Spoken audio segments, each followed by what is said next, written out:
எடுத்தவன எழுப்பி பார் என்று சொல்லவில்லை. அவர் பார்க்கிறார் இவருடைய திமிர்வாதம் எப்படி வந்திருக்கிறது, பாவத்தினால வந்திருக்கிறது தெரிந்தவுடனே முதலாவது பாவத்தை மன்னிக்கிறார். அதுக்கப்புறம் சொல்லுகிறார் எழுந்து நடந்து போ என்று சொன்னார். எழுந்து போனான். இந்த லூக்கா 7ஆம் அதிகாரம் 47ஆம் வசனத்திலே ஒரு பாவியாகிய ஸ்திரீ அங்கே சீமோனுடைய வீட்டிலே இயேசு பந்தி இருக்கும் போது வருகிறார். எல்லா ஜனங்களுக்கும் தெரிகிறது. சீமோன் சொல்லுகிறான், அவனுக்குள்ளே சொல்லுகிறான், இவர் பாவியாகிய ஸ்திரீ தன்னை தொடும்படியாக ஒப்புக் கொடுக்கிறாரே என்று சொல்லுகிறார். எல்லா ஜனங்களுக்கும் ஊர் உலகத்துக்கெல்லாம் தெரிந்த பாவி இயேசுவை தொடுகிறார். ஆனா இயேசு என்ன சொல்லுகிறார், உன் திரளான பாவங்கள் உனக்கு மன்னிக்கப்பட்டது, உன் திரளான பாவங்கள் உனக்கு மன்னிக்கப்பட்டது. பூமியிலே பாவங்களை மன்னிக்க ஆண்டவராகிய இயேசு கிறிஸ்துவுக்கு அதிகாரம் உண்டு என்பதை இந்த உலகம் உணர்ந்து கொள்ளும்படியாக பாவிகளை ஆண்டவர் பாவத்தில் மீட்டெடுத்தார். ஓடிக்கொண்டிருந்த பாவ வாழ்க்கையிலிருந்து அவளை திசை திருப்பி எடுத்தார். பாவத்தினாலே சரீரத்திலே வந்த நோய்களை ஆண்டவர் நீக்கி சுத்தமாக்கினார். நம்முடைய ஆண்டவர் யார்?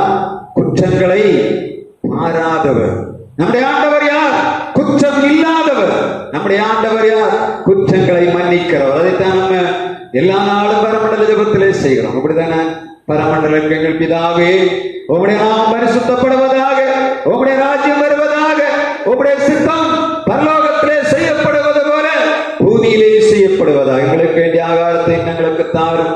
எங்கள் கடனாளிகளுக்கு நாங்கள் மன்னிக்கிறது போல எங்கள் கடன்களை எங்களுக்கு மன்னி, எங்கள் குற்றங்களை எங்களுக்கு மன்னியும் என்று கேட்கிறோம். எதற்காக?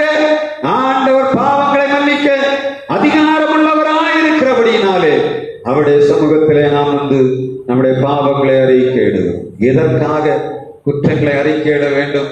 நம்முடைய இருதயத்திலே சமாதானம், நம்முடைய வாழ்விலே ஆசீர்வாதம், நம் இழந்து கிடக்கிற எல்லாவற்றையும் ஆண்டவர் நமக்கு திரும்ப தரும்படியாக இந்த ஜூலை மாதம் முதல் ஞாயிற்றுக்கிழமையிலே உங்களுக்கு ஆண்டவர் செய்தியை கொடுக்கிறார். நம்முடைய ஆண்டவர் யார்?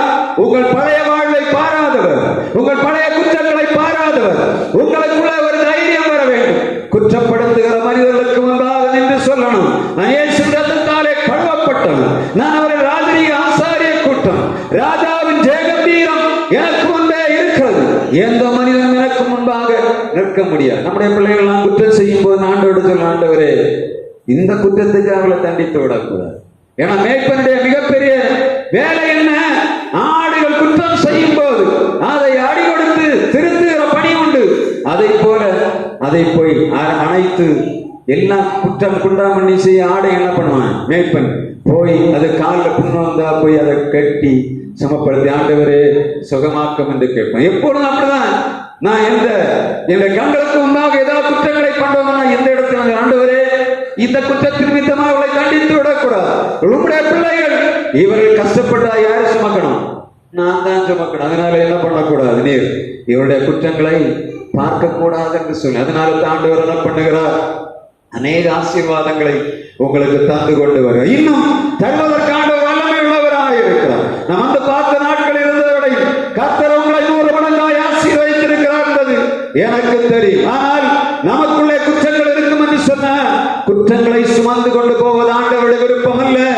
ஆண்டவருடைய சமூகத்திலே வந்து நம்மை அறிக்கையிடும்படியாக ஆண்டவர் எதிர்பார்க்கிறார். எந்த மட்டும் அறிக்கையிடணும்? இயேசுவை போல ஆகிறது வரையிலும் அறிக்கையிடணும். உலகத்துல நம்ம பரிசுத்தவான்கள் யாருமே இல்லை. ஆனால் உரைகள் யாரா இருக்கணும்? நாம் செய்யக்கூடிய எல்லா காரியங்களிலும் இயேசு மகிமைப்படுவாரா? அவருக்கு சந்தோஷம் இருக்கிறதா? என்னை சுற்றி இருக்கிற ஜனங்கள் என் செய்கையினாலே சமாதானமாக சந்தோஷமாக வாழ்கிறார்களா என்பதை நம்ம உள்ளத்துல கொஞ்சம் அப்படி அனலைஸ் பண்ணி பார்க்கணும். நான் செய்கிற காரியம் யாரை பாதிக்கிறது?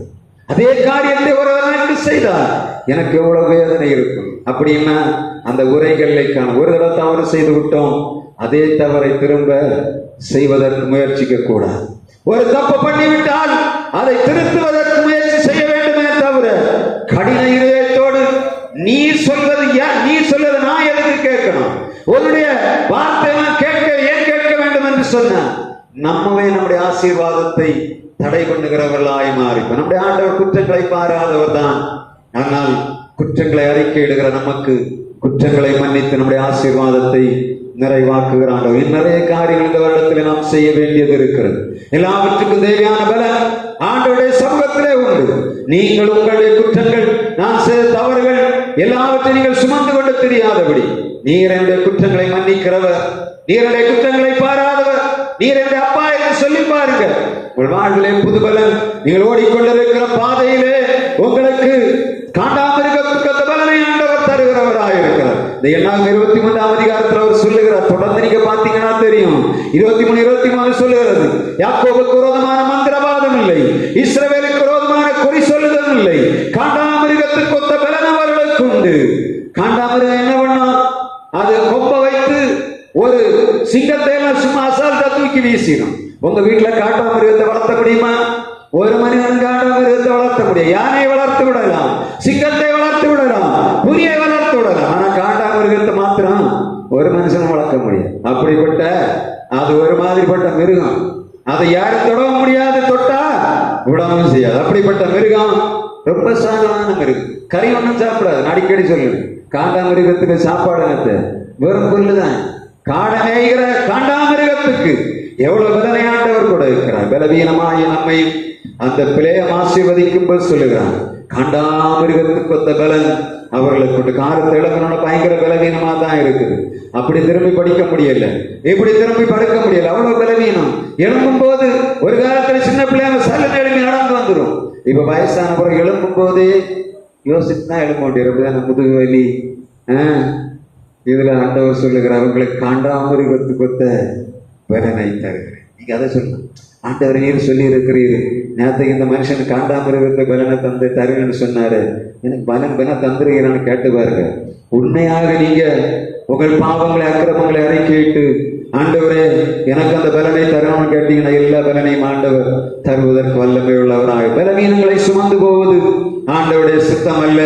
எனவே ஆண்டவருடைய சமூகத்தில் நம்மை அறிக்கையிட்டு அடுத்த வாரம் திருவிருந்த ஆராதனை இருக்கு. அதுதான் ஆண்டவருடைய செய்தியை கொடுக்கிறார். நமக்கு இந்த மாதம் முடித்து நமக்கு நம்முடைய சபை நாள் விழா வருகிறது. நீங்க இப்போவே ஆயத்தமாகணும். நம்ம குறைகளை குற்றங்களை அறிக்கையிட்டு ஆண்டவருடைய சமூகத்திலே கொண்டு வந்த, ஆண்டவரே இந்த வருஷத்துல 4 பேராவது இந்த திருச்சபையில திருமுழுக்கு எடுக்கணும். யாருக்காவது ஆசை இருக்கா? யாருக்காவது ஆசை இருக்கா? எனக்கு பெரிய ஆசை. ஆண்டவரே இந்த வருஷத்துல ஒரு 4 பேராவது நமக்கு திருச்சபைக்குள்ள வந்துடணும்னு ஆசை. அதான் ஜெபம் பண்ணிட்டு இருக்கேன். நம்முடைய வளர்ச்சியின் முதல் படி இந்த ஆராதனையில இருந்து, நம்முடைய ஆராதனையில 4 பேராவது திருச்சபையில நம்முடைய திருமுழுக்கு திடப்படுத்தல் பெறணும்னு ஆசையா இருக்கு. நீங்க உங்களுடைய குறைகள் இருக்கு வந்து சொன்னா குற்றமில்லாத ஆண்டவரிடத்துல கொண்டு போய் அறிக்கையிடும். ஆண்டவரே என்னால இந்த ஆத்மா இடரை கிடக்கிறத நான் கொண்டு வரேன். ஆண்டவரே இவர்களும் என்னோடு கூட பரலோக ராஜ்யத்தை சுதந்திரித்துக் கொள்ள வேண்டியவர்கள். ஆண்டவரே இந்த உலகத்துல கண்களை மூடும் போது, நான் பரலோகத்துக்கு போகும்போது என் மூலமாக 4 பேராவது ஆண்டவர் ராஜ்யத்துக்குள்ளாக வந்தார்கள் என்ற உணர்வு நமக்கு வேணும். அதுதான் ஆண்டவர் இன்றைக்கு இந்த செய்தியை கொடுக்கிறார். உங்கள் குற்றங்களை ஆண்டவர் பார்க்கிறதில்லை, உங்கள் குற்றங்களை மன்னிக்கிறவர்.